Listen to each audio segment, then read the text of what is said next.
Hello friend, welcome to my YouTube channel के basis study. आज मैं आप सबके सामने लेकर आया हूँ ज्योग्राफी का पार्ट नंबर 3 है। इससे पहले का पार्ट मैं उत्तर भारत के मैदान तक के डिस्कस कर चुका था। आज हम भाभर के क्षेत्र से स्टार्ट करूँगा।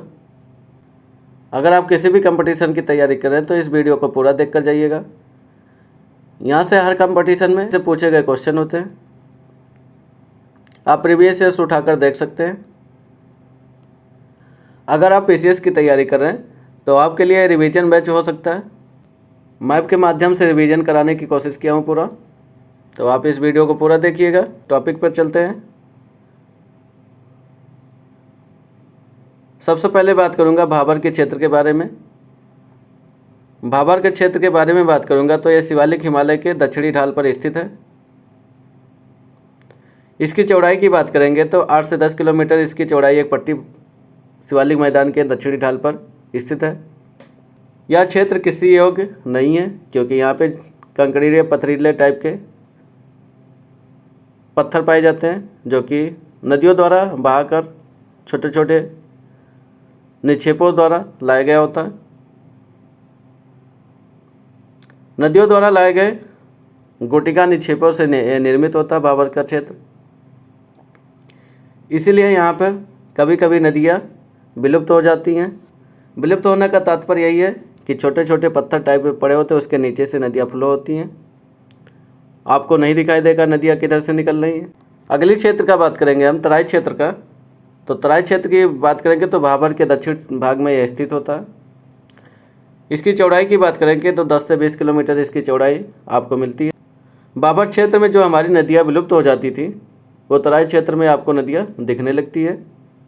तराई क्षेत्र आपको ज़्यादातर नम और दलदली क्षेत्र के रूप में दिखाई देती है। यह क्षेत्र जंगली जानवरों के लिए बहुत ही उपयोगी होता है। अगले मैदान की बात करेंगे जलोढ़ मैदान के बारे में। तो जलोढ़ मैदान हमारा 2 भागों में बटा हुआ होता है, एक बांगर जलोढ़ मैदान, दूसरा खादर जलोढ़ मैदान। बांगर जलोढ़ मैदान के बारे में बात करूँगा तो पुराने जलोढ़ से निर्मित जो मैदान होता है वो हमारा बांगर जलोढ़ मैदान होता है। यह क्षेत्र बाढ़ वाले मैदान से दूर स्थित होता है। उत्तरी मैदान का यह विशालतम भाग आप देखेंगे तो बांगर मैदान ही दिखता है। इसकी मृदा की बात करेंगे तो मृदा में चूनेदार निक्षेप कंकड़ पत्थर टाइप के आपको दिखेंगे बांगर में। छोटे छोटे कंकड़ आपको दिखेंगे बांगर में। वहीं खादर की बात करेंगे। खादर क्या होता है? नवीन जड़ों से निर्मित जो भाग होता है वो हमारा खादर होता है। यह क्षेत्र आपको बाढ़ वाले मैदान में स्थित होता है। यह क्षेत्र की बात करेंगे तो प्रतिवर्ष पुनर्निर्माण होता है। जलोढ़ मैदान के खादर की बात करेंगे तो प्रतिवर्ष पुनर्निर्माण होता रहता है। खादर की बात करेंगे तो फसल के लिए बहुत ही उपजाऊ माना जाता है यह क्षेत्र। आगे बात करेंगे उत्तरी भारत के मैदान का सामान्य विभाजन कैसे कर सकते हैं निर्माण के अकॉर्डिंग। तो निर्माण के अकॉर्डिंग हम देखेंगे पंजाब के मैदान का पहले बात करेंगे तो सिंधु और इसकी सहायक नदियों के बीच का क्षेत्र हम पंजाब का मैदान क्षेत्र कहलाता है। वहीं गंगा मैदान के क्षेत्र की बात करेंगे तो गंगा और इसकी सहायक नदियों के बीच का क्षेत्र होता है। वहीं ब्रह्मपुत्र मैदान की बात करेंगे तो यह ब्रह्मपुत्र और इसकी सहायक नदियों के द्वारा जो निर्मित मैदान होता है वही हमारा ब्रह्मपुत्र मैदान कहलाता है। जैसे असम वगैरह क्षेत्र की बात करेंगे तो ब्रह्मपुत्र से निर्मित हमारा मैदान होता है पूरा। गंगा के मैदान की बात करेंगे तो घग्गर और तीस्ता नदी के मध्य हरियाणा, दिल्ली, उत्तर प्रदेश, बिहार, झारखंड, पश्चिम बंगाल ये सब क्षेत्र हमारा गंगा के मैदान से निर्मित। आगे बात करेंगे प्रायद्वीपीय पठार के बारे में। तो प्रायद्वीपीय पठार के बारे में बात करेंगे तो ये उत्तर पश्चिम में दिल्ली, कटक और पूर्व में राजमहल की पहाड़ियाँ, पश्चिम में गिर की पहाड़ियाँ यानी गुजरात जो हमारे गिर की पहाड़ियाँ हैं, और दक्षिण में बात करेंगे तो इलायची की पहाड़ियाँ यानी केरल में स्थित कार्डमम की हिल्स जो है इसके बीच जो भाग होता है वो प्रायद्वीपीय पठार होता है। इसके आकार की बात करेंगे तो ज़्यादातर आपको त्रिकोणीय आकार मिलेगा। यह भाग हमारा पुरानी क्रिस्टलीय, आग्नेय और रूपांतरित शैलों से निर्मित हो। प्रायद्वीपीय पठार की बात करेंगे तो प्राचीनतम एवं स्थिर भूभाग गोंडवाना भूमि का भाग होता है ये। प्रायद्वीपीय पठार की ढलान की बात करेंगे तो ये ढलान इसका पश्चिम से पूर्व की ओर दिखता है, इसीलिए सभी नदियाँ हमारे पश्चिम से पूर्व की ओर बहती हुई दिखती हैं ज़्यादातर। विभाजन के अकॉर्डिंग अगर देखेंगे तो प्रायद्वीपीय पठार को हम 3 भागों में बांट सकते हैं। पहला है मध्य उच्च भूभाग को, तो ये नर्मदा के उत्तर स्थित होता है। वहीं दक्कन का पठार के बारे में बात करेंगे दूसरा, तो नर्मदा के दक्षिण होता है, यानी नर्मदा के उत्तर भाग को मध्य उच्च भूभाग कहते हैं और नर्मदा के दक्षिण भाग को हम क्या बोलते हैं, दक्कन का पठार का भाग कहते हैं। उत्तरी पूर्वी पठार, ये तीसरा नंबर होगा हमारा। प्रायद्वीपीय पठार की आगे बात करेंगे तो पश्चिम और उत्तर पश्चिम मध्य में काली मिट्टी का विस्तार होता है। आगे बात करेंगे तो अनेक पठारों का पहाड़ियों से निर्मित होता है। इसके आकार के बारे में तो डिस्कस कर चुका हूँ, तो इसके आकार कैसा होता है, त्रिकोणीय आकार होता है। और इसकी मैक्सिमम ऊंचाई की बात करेंगे तो 600 से 900 मीटर इसकी मैक्सिमम। आगे बात करेंगे मालवा के पठार के बारे में, तो मालवा का पठार आपको ज़्यादातर काली मिट्टी के रूप में दिखाई देता है। मालवा के पठार के पूर्व में अगर देखेंगे तो बुंदेलखंड स्थित है।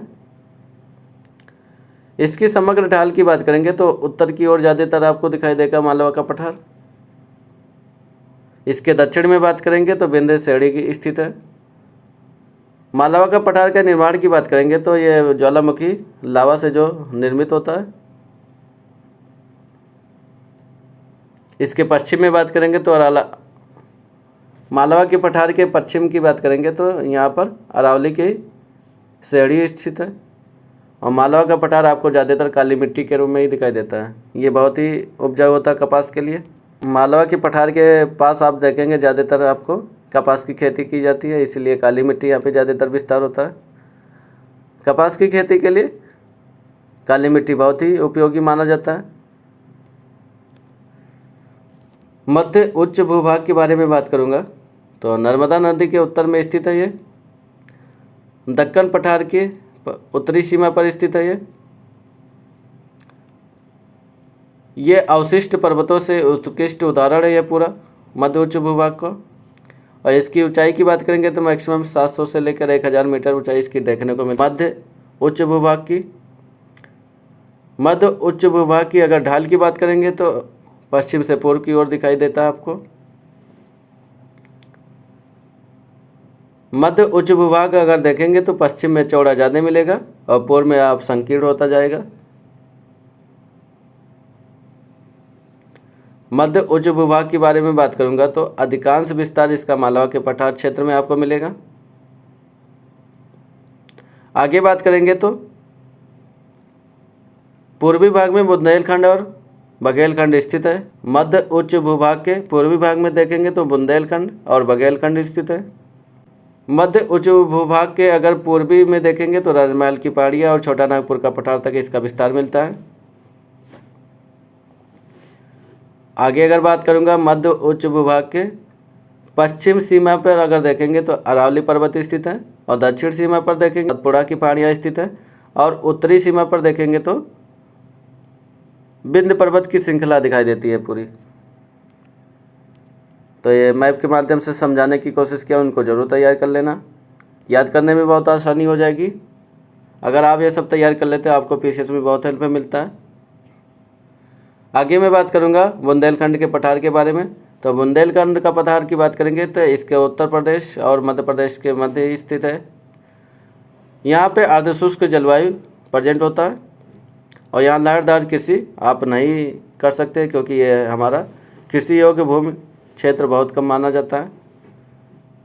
ये पूरा सघन अपर्दित क्षेत्र होता है और ये अगर निर्माण की बात करेंगे इस बुंदेलखंड पठार की तो ग्रेनाइट और नीच से निर्मित होता पूरा। आगे बात करेंगे बघेलखंड पठार के बारे में। तो बघेलखंड के पठार की बात करेंगे तो इसके उत्तर में सोन नदी बहती है। मैकाल श्रेणी के उत्तर में स्थित है ये पूरा बघेलखंड क्षेत्र हमारा। और इसकी निर्माण की बात करें तो ग्रेनाइट, चूना पत्थर एवं बलुआ पत्थर से यह निर्मित होता है। बघेलखंड की बात करेंगे तो उत्तर प्रदेश, झांसी और मध्य प्रदेश में यह पूरा इसका विस्तार मिलता है आपको।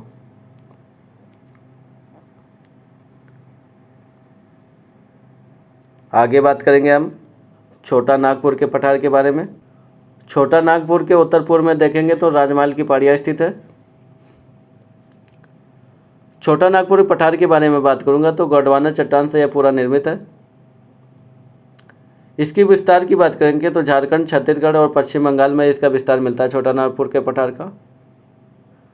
छोटा नागपुर के पठार की बात करेंगे तो इस नदियाँ कौन कौन सी प्रवाहित होती है इस क्षेत्र में, तो दामोदर हुआ, स्वर्णरेखा हुआ, उत्तरी कोयल हुआ और बराकर नदी छोटा नागपुर के पठार में प्रवाहित होती है। छोटा नागपुर के पठार के बारे में बात करूंगा तो दामोदर नदी के उत्तर में हजारीबाग का पठार मिलता है और दक्षिण में बात करेंगे तो रांची का पठार आपको दिखाई देता है। छोटा नागपुर का पठार के बारे में बात करूंगा तो इसको अन्य नाम से भी जाना जाता है, जैसे रूर क्षेत्र भी कह सकते हैं इसको, या पाटभूमि भी कहते हैं। छोटा नागपुर का पठार के बारे में बात करूंगा तो ये खनिज से पूरा समृद्ध क्षेत्र है, पूरा लोहा, कोयला आदि यहाँ से उत्पादन किया जाता है। छोटा नागपुर के पठार के उत्तर पश्चिम में बात करेंगे तो सोन नदी की फ्लो होता है, दामोदर नदी, स्वर्ण नदी, उत्तरी कोयल, दक्षिणी कोयल, बराकर नदी का प्रभाव होता है। आगे बात करेंगे दक्कन के पठार के बारे में। दक्कन के पठार के बारे में बात करूंगा तो उत्तर में सतपुड़ा और मैकाल एवं महादेव पहाड़ियाँ स्थित है दक्कन के पठार के उत्तर में। वहीं बात करेंगे दक्कन का पठार हमारा बेसाल्ट, लावा और अपरदन से अपक्षय से यह निर्मित है पूरा। इसके पूर्व में बात करूंगा तो पूर्वी घाटी स्थित है और पश्चिम में बात करूंगा तो पूर्वी घाट एवं नीलगिरी के मिलन बिंदु मिलते हैं इसके पश्चिम में, और पश्चिम में बात करूंगा तो इसके पश्चिमी घाट स्थित है। आगे बात करेंगे पश्चिमी घाट के बारे में। तो पश्चिमी घाट के बारे में बात करूंगा तो सतत श्रृंखला है पूरी, पर्वतीय वर्षा इधर देखने को मिलता है। पश्चिमी घाट की बात करेंगे तो अन्य नाम से इसको जाना जाता है सह्याद्री, इस क्षेत्र को भी बोलते हैं। पश्चिमी घाट देखेंगे तो दक्कन पठार के पश्चिम में स्थित है। औसत ऊंचाई की बात करेंगे तो 1500 मीटर इसकी औसत ऊंचाई देखने को मिलती है। पश्चिमी घाट के बारे में फिर बात करूंगा तो यह दक्षिण में अधिक ऊंचा मिलता है। सबसे ऊंची चोटी की बात करेंगे पश्चिमी घाट की तो अनाईमुडी है, जो कि अनामलाई पर स्थित है ये। और दूसरी सबसे ऊंची चोटी की बात करेंगे तो दोद्दा बेटा है, 2633 मीटर इसकी ऊंचाई होती है, जो कि नीलगिरी पहाड़ी पर स्थित है। आगे बात करेंगे पश्चिमी घाट के बारे में तो अधिकांश प्रायद्वीपीय नदियों का उद्गम होता है। वहीं हम प्रमुख दर्रे की बात करेंगे पश्चिमी घाट में तो थाल घाट, भौर घाट, पाल घाट, ये 3 दर्रे स्थित है पश्चिमी घाट पर। थाल घाट एवं भौर घाट महाराष्ट्र में स्थित है। पाल घाट की बात करेंगे तो ये केरल में आपको देखने को मिलता है। तो ये तीनों दर्रे भी तैयार कर लेना। सबसे ऊंची चोटी पूछी जाती है दक्षिण भारत की, तो याद रखना। आगे बात करेंगे पूर्वी घाट के बारे में। तो पूर्वी घाट की बात करेंगे तो सतत नहीं है, नदियों द्वारा खंडित है ये पूरा। औसत ऊंचाई की बात करेंगे पूर्वी घाट का तो इसका 600 मीटर मैक्सिमम ऊंचाई देखने को मिलती है। इसकी विस्तार की बात करेंगे तो महानदी घाटी से नीलगिरी तक के इसका विस्तार मिलता है पूर्वी घाट का।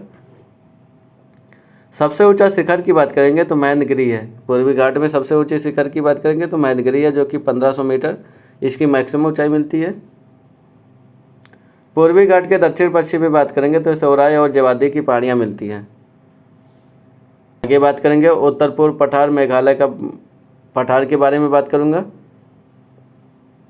तो मेघालय के पठार के बारे में बात करूंगा तो ये कोयला, लोहा, चूना, पत्थर आदि खनिज से समृद्ध क्षेत्र है पूरा। मेघालय के पठार के बारे में बात करूंगा तो प्रायद्वीपीय पठार का उत्तर पूर्व की पठार यानी मेघालय की पठार के बारे में बात करूंगा तो यह प्रायद्वीपीय पठार का एक विस्तृत भाग होता है। इसके विस्तार की बात करेंगे तो पश्चिम बंगाल के मालदा गैप से यानी राजमाल की पहाड़ियाँ और मेघालय पठार के बीच इसका विस्तार मिलता है या अलगाव इसको देखने को मिलती है। इस क्षेत्र में बात करेंगे तो गारो खासी जयंतिया मेघालय की पहाड़ियाँ ये पूरी स्थित है। इससे ये इस क्षेत्र की बात करेंगे तो बहुत ही अपर्दित क्षेत्र है पूरा। इसका अन्य नाम की बात करेंगे तो कार्बी एंगलोंग पठार एवं उत्तर कचार की पहाड़ियाँ भी जाना जाता है इसको।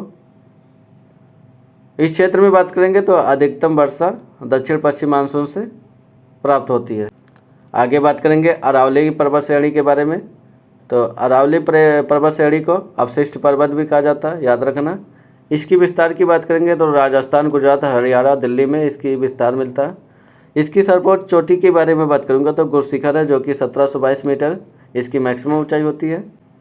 अरावली श्रेणी के बारे में बात करूंगा तो भारत की प्राचीनतम पर्वत श्रृंखला एवं विश्व की प्राचीनतम पर्वत श्रृंखलाओं में से एक है। सबसे प्राचीन पर्वत की बात करेंगे तो अरावली की श्रेणी है। आगे बात करेंगे सतपुड़ा की पहाड़ियाँ या सतपुड़ा पर्वत क्षेत्र के बारे में।